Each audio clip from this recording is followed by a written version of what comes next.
എല്ലാവർക്കും നമസ്കാരം. ഞാൻ സരിത മഹേശ്വരൻ. ഇന്ന് ശ്രീകൃഷ്ണവിലാസ മഹാകാവ്യത്തിൻ്റെ 9ാമത്തെ സർഗത്തിലെ 105, 106 എന്നീ 2 ശ്ലോകങ്ങളാണ് നമ്മൾ പഠിക്കാൻ പോണത്. 2 ശ്ലോകങ്ങളിലും ഉപജാതിവൃത്തമാണുള്ളത്. ഇവിടെ ശ്രീകൃഷ്ണനും ബലരാമനും കൂടി യുദ്ധത്തിനായിട്ട് ചെന്നു, മഗധ രാജാക്കന്മാരുടെ മുമ്പിൽ ചെന്നു എന്നും ഇവരെ രണ്ടുപേരെയും കണ്ടപ്പോൾ ആക്രമിക്കാനായിട്ട് ഓടിയെടുത്തു എന്നുമാണ് കഴിഞ്ഞ ശ്ലോകത്തിൽ പറഞ്ഞു നിർത്തിയത്. ഇനി ഈ പറഞ്ഞ ശ്രീകൃഷ്ണനും ബലരാമനും അതുപോലെ മഗധയിലെ രാജാക്കന്മാരും തമ്മിലുള്ളതായ യുദ്ധമാണ് വർണ്ണിക്കുന്നത്.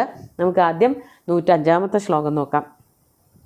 തസ്മിൻ മഹദ്ഭിഃ പ്രതിപക്ഷ സൈന്യൈ സ്ഥിരോഹിതേ ചന്ദ്രമസീവ മേഘൈഃ മനോഭിരാമം തമവീക്ഷമാണഃ പ്രാസാദഭാജഃ പ്രമദാ വിഷേദു. നമുക്ക് ആദ്യം പദച്ഛേദം പറയാം. തസ്മിൻ മഹദ്ഭിഃ പ്രതിപക്ഷ സൈന്യൈഃ തിരോഹിതേ ചന്ദ്രമസീ ഇവ മേഘൈഃ മനോഭിരാമം തം അവീക്ഷമാണഃ പ്രാസാദഭാജഃ പ്രമദാഃ വിഷേദു.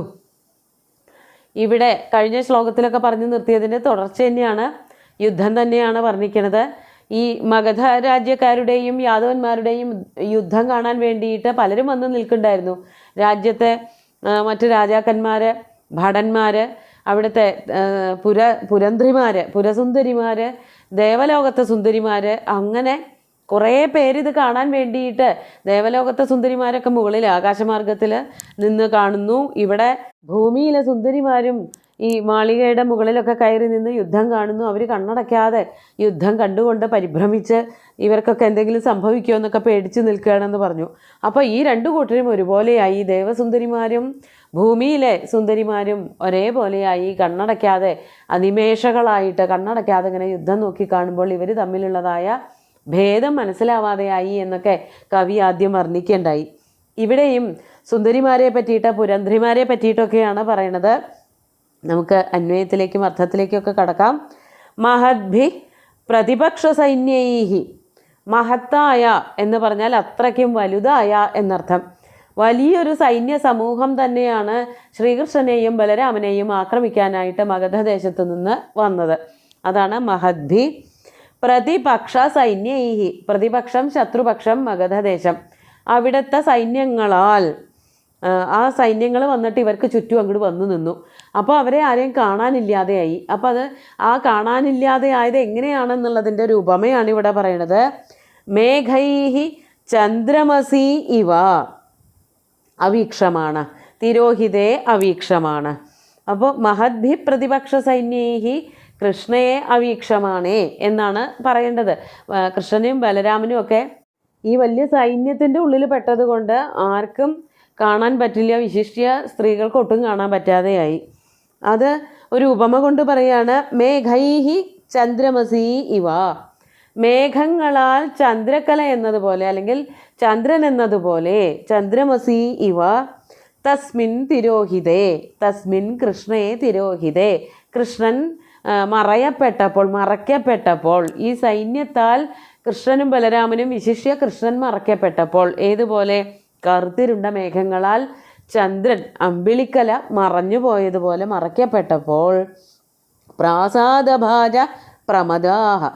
പ്രാസാദം മാളികകൾ, വലിയ ഉയരമുള്ള കൊട്ടാരങ്ങൾ, അതിൻ്റെ മുകളിൽ ഇരിക്കുന്നവരായ പ്രമദാഹ, പ്രമദകൾ, സുന്ദരികളായിട്ടുള്ള സ്ത്രീകൾ, പുരന്ധ്രിമാർ, അവർ മനോഭിരാമം തം അവീക്ഷമാണ്. മനസ്സിന് ഏറ്റവും അഭിരാമനായ, മനസ്സിലിങ്ങനെ തറഞ്ഞു നിൽക്കുന്ന രൂപം, ഏറ്റവും സുന്ദരമായിട്ടുള്ള രൂപം ഉള്ളവനായ ശ്രീകൃഷ്ണൻ, മനസ്സിൽ നിന്ന് അഭിരമിക്കുന്നവൻ എന്നൊക്കെ അർത്ഥം പറയാം. അങ്ങനെയുള്ള ശ്രീകൃഷ്ണനെ കാണാതെ തം അവീക്ഷമാണ്. ആ ശ്രീകൃഷ്ണനെ കാണാൻ പറ്റാതെ വന്നപ്പോൾ അവരെന്തായി? വിഷേദു. അവർ വിഷാദത്തെ പ്രാപിച്ചു. ദുഃഖം പ്രാപു ഇത്യർത്ഥ. അവർക്ക് എല്ലാവർക്കും ഭയങ്കര ദുഃഖമായി. ശ്രീകൃഷ്ണനെ കാണാൻ വേണ്ടിയിട്ട്, ശ്രീകൃഷ്ണൻ എങ്ങനെയാണ് യുദ്ധം ചെയ്യണതെന്നൊക്കെ കാണാൻ വേണ്ടിയിട്ടാണ് ഇവർ വലിയ മാളികയുടെ മുകളിലൊക്കെ കയറി നിന്ന് നോക്കിക്കൊണ്ടിരുന്നത്. പെട്ടെന്ന് ഈ വലിയൊരു സൈന്യം അവരെ വന്ന് ചുറ്റിപ്പിടിച്ചപ്പോൾ, ആ വലിയ സൈന്യത്തിൻ്റെ ഉള്ളിൽ ശ്രീകൃഷ്ണനും ബലരാമനും പെട്ടപ്പോൾ ശ്രീകൃഷ്ണനെ കാണാതെ വന്നതുകൊണ്ട് ഈ സുന്ദരിമാരൊക്കെ അല്പനേരത്തേക്ക് വിഷാദത്തെ പ്രാപിച്ചു, അല്പനേരത്തേക്ക് ദുഃഖിതകളായി തീർന്നു എന്നാണ് കവി ഇവിടുത്തെ ഈ 2 വരികളെ കൊണ്ട് നമുക്ക് വർണ്ണിച്ച് കാണിച്ചു തരണത്. നമുക്ക് അടുത്ത ശ്ലോകം കൂടി നോക്കാം. 106-ാമത്തെ ശ്ലോകം. ജഗത്രയപ്ലോഷവിധാനദക്ഷം പരപ്രതാപം പരിവർദ്ധമാനം ഉച്ഛേസ്യതാമാർഗണവാരിവൃഷ്ട്യാ ധനുർദധേ കൃഷ്ണവലാഹകേന. നമുക്ക് ആദ്യം പദച്ഛേദം പറയാം.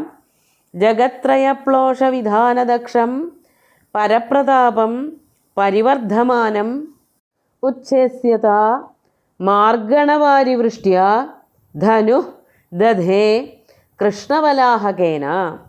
കൃഷ്ണവലാഹകേന ധനു ദധേ, ഇതാണ് വാക്യം.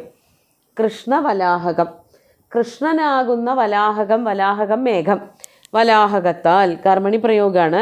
ധനു ധനുസ്, വില്ല്, ദധേ ധരിച്ചു. കഴിഞ്ഞ ശ്ലോകത്തിലെ ശ്രീകൃഷ്ണനെ ഒരു ചന്ദ്രക്കലയായിട്ടാണ്, അമ്പിളിക്കലയായിട്ടാണ്, മേഘത്തിൻ്റെ അടിയിൽ പെട്ടുപോയ അമ്പിളി പോലെയാണ് വർണ്ണിച്ചതെങ്കിൽ ഇവിടെ കൃഷ്ണനെ ഒരു മേഘത്തിനോടാണ് ഉപമിക്കുന്നത്. മേഘമാകുന്ന ശ്രീകൃഷ്ണൻ വില്ലെടുത്തു എന്നാണ് പറയണത്. ബാക്കി എന്തൊക്കെയാണ് വിശേഷണങ്ങൾ കൊടുക്കണതെന്ന് നോക്കാം. ജഗത്രയപ്ലോഷവിധാനദക്ഷം പരിവർദ്ധമാനം പരപ്രതാപം മാർഗണവാരിവൃഷ്ട്യാ ഉച്ഛേസ്യത. മേഘമാവുമ്പോൾ എന്താ ചെയ്യുക? മഴ പെയ്യും. മഴ പെയ്തിട്ട് എല്ലാ ചൂടിനെയും ഇല്ലാതെയാക്കും. അപ്പോൾ ഭഗവാനെ ഒരു മേഘത്തിനോടാണ് ഉപമിച്ചിരിക്കുന്നത്, അല്ലെങ്കിൽ മേഘത്തിനോട് തുല്യമായിട്ടാണ് വർണ്ണിച്ചിരിക്കുന്നത്. അപ്പോൾ എല്ലാവരുടെയും സന്താപത്തെ അല്ലെങ്കിൽ ദുഃഖത്തെ, ചൂടിനെ ഇല്ലാതെയാക്കുന്നവനായിരിക്കണമല്ലോ ശ്രീകൃഷ്ണൻ. അതാണ് ആ രീതിയിൽ തന്നെയാണ് വർണ്ണിച്ചിരിക്കുന്നത്. മാർഗണവാരിവൃഷ്ട്യ, മാർഗണം അസ്ത്രങ്ങൾ, അസ്ത്രങ്ങളാകുന്ന വാരിവൃഷ്ടി കൊണ്ട്, അസ്ത്രങ്ങളാകുന്ന മഴത്തുള്ളികളുടെ ആ പ്രവാഹം കാരണം മഴത്തുള്ളികളെ ഒരു അസ്ത്രങ്ങളോടാണ് ഉപമിച്ചിരിക്കുന്നത്. അപ്പോൾ എല്ലാത്തിനും അതതിൻ്റേതായ ഓരോ ഉപമകൾ കവി ഇവിടെ കണ്ടുപിടിച്ചിട്ടുണ്ട്. ശ്രീകൃഷ്ണനെ മേഘത്തിനോട് തുല്യമാക്കി പറഞ്ഞു. ശ്രീകൃഷ്ണൻ അയക്കുന്ന അസ്ത്രങ്ങളെ മഴയുടെ ആ ധാര, ജലധാരകളായിട്ടും പറഞ്ഞു. അതാണ് മാർഗണവാരിവൃഷ്ട്യാ ഉച്ഛേസ്യത. പരപ്രതാപം മാർഗണവാരിവൃഷ്ട്യാ ഉച്ഛേസ്യത. പരന്മാരെന്നുള്ളത് കൊണ്ട് ശത്രുക്കളുടെ പ്രതാപത്തെ മാർഗണം കൊണ്ട്, അതായത് അസ്ത്രപ്രയോഗങ്ങളെ കൊണ്ട് എന്നേക്കുമായി ഇല്ലായ്മ ചെയ്യുന്നവനായ, ഉച്ഛേസ്യത ഉച്ഛേദനം ചെയ്യുന്നവനായ കൃഷ്ണനാകുന്ന മേഘത്താൽ. ഇനി മേഘം മഴ പെയ്യുകയാണെന്ന് പറയുമ്പോൾ പരപ്രതാപം എന്നുള്ളതിന് പരം എന്നുള്ള വാക്കിന് അമിതമായ വർദ്ധിച്ചു വരുന്നതായ പ്രതാപത്തെ, സൂര്യൻ്റെ താപത്തെ അതിശക്തമായ മഴത്തുള്ളികളെ കൊണ്ട് അല്ലെങ്കിൽ വാരിധാരകളെ കൊണ്ട് ഇല്ലായ്മ ചെയ്യുന്ന അങ്ങനെയുള്ള മേഘം. ഒരേ സമയം കൃഷ്ണനും ശ്രീകൃഷ്ണനും അതുപോലെ തന്നെ മേഘത്തിനും പറ്റുന്ന വാക്കുകളെ കൊണ്ടാണ് വർണ്ണന നടത്തിയിരിക്കുന്നത്. ഇനി ഈ പരപ്രതാപത്തിനെ പറ്റിയിട്ട് ഒന്നുകൂടി വിശേഷണങ്ങൾ കൊടുക്കുകയാണ്. ജഗത്രയ പ്ലോഷവിധാനദക്ഷം പരിവർദ്ധമാനം പരപ്രതാപം. ജഗത്രയം 3 ലോകങ്ങൾ, 3 ലോകങ്ങളെയും പ്ലോഷം എന്ന് പറഞ്ഞാൽ ദഹിപ്പിക്കുന്ന, പ്ലോഷവിധാനം കഠിനമായിട്ട് കത്തിച്ചു കളയാൻ ശക്തിയുള്ളതായ, അതാണ് പ്ലോഷവിധാന ദക്ഷം. എല്ലാ ദിക്കിലും തീ പടർത്തിയിട്ട് പ്ലോഷവിധാനം നടത്തിയിട്ട് കത്തിച്ചു കളയാൻ ശക്തനായിട്ടുള്ള അത്രയ്ക്ക് വലിയ ചൂട്. പ്ലോഷവിധാനദക്ഷം പരിവർദ്ധമാനം. ഈ വേനൽക്കാലത്ത് അങ്ങനെയാണല്ലോ, ഓരോ ദിവസവും ചൂട് കൂടി വരും. അതാണ് പരിവർദ്ധമാനം, വർദ്ധിച്ചു വരുന്നതായ ഈ ലോകത്തിൻ്റെ മുഴുവനും ചൂട്. അപ്പോൾ സൂര്യൻ ഉണ്ടാക്കുന്നതായ ചൂടിനെ പറ്റിയിട്ടും പറയാം. ഈ ദുഃഖങ്ങൾ പലതരത്തിലുണ്ടല്ലോ, ആധിഭൗതികം, ആധിദൈവികം, ആധ്യാത്മികം തുടങ്ങിയിട്ടുള്ളതായ എത്രയോ ദുഃഖങ്ങൾ മനുഷ്യരായിട്ട് ഈ ഭൂമുഖത്തേക്ക് വന്നാൽ, അല്ലെങ്കിൽ ഒരു ജീവൻ എടുത്താൽ എല്ലാവർക്കും വരണതാണ്. ആ ദുഃഖങ്ങളെ മുഴുവനും ഇല്ലായ്മ ചെയ്യുകയാണ് ഭഗവാൻ ചെയ്യുന്നത്. ഇവിടെ ഈ ലോകത്തിലെ ജനങ്ങൾക്ക്, 3 ലോകത്തിലെയും ജനങ്ങൾക്ക് വർദ്ധിച്ചു വരുന്നതായ, അവർക്കൊക്കെ ഉണ്ടാകുന്നതായ ദുഃഖങ്ങളെ മുഴുവനും ഇല്ലായ്മ ചെയ്യുന്നത് കൃഷ്ണൻ എന്നു പേരുള്ള മേഘമാണ്. ആ മേഘം എന്ത് ചെയ്തു? ധനുഹു ദധേ, ഒരു ധനുസ്സെടുത്തു. ധനുസ് എന്നുള്ളത് കൊണ്ട് മേഘം ധനുസ്സെടുത്തു എന്ന് പറയുമ്പോൾ അവിടെ ഈ മഴവില്ലാണ് ഉദ്ദേശിക്കുന്നത്. മേഘത്തിലും ഉണ്ട് മഴവില്ല്.